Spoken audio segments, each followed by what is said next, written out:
the Commander-in-Chief of the Continental Army during the American Revolutionary War, and one of the founding fathers of the United States. He presided over the convention that drafted the United States Constitution, which replaced the Articles of Confederation and which remains the supreme law of the land.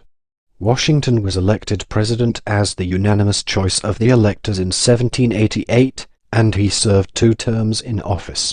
He oversaw the creation of a strong, well-financed national government that maintained neutrality in the wars raging in Europe, suppressed rebellion, and won acceptance among Americans of all types.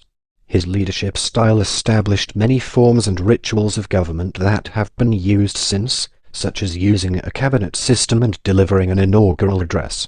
Further, the peaceful transition from his presidency to that of John Adams established a tradition that continues into the 21st century.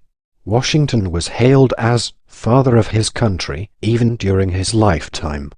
Washington was born into the provincial gentry of colonial Virginia. His wealthy planter family owned tobacco plantations and slaves. After both his father and older brother died when he was young, Washington became personally and professionally attached to the powerful William Fairfax, who promoted his career as a surveyor and soldier. Washington quickly became a senior officer in the colonial forces during the first stages of the French and Indian War. Chosen by the Second Continental Congress in 1775 to be Commander-in-Chief of the Continental Army in the American Revolution, Washington managed to force the British out of Boston in 1776, but was defeated and almost captured later that year when he lost New York City.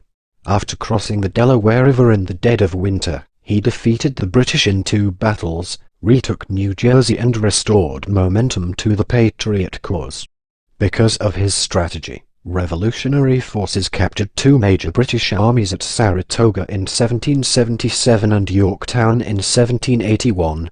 Historians laud Washington for his selection and supervision of his generals, encouragement of morale and ability to hold together the army, coordination with the state governors and state militia units, relations with Congress and attention to supplies, logistics, and training. In battle, however, Washington was repeatedly outmaneuvered by British generals with larger armies.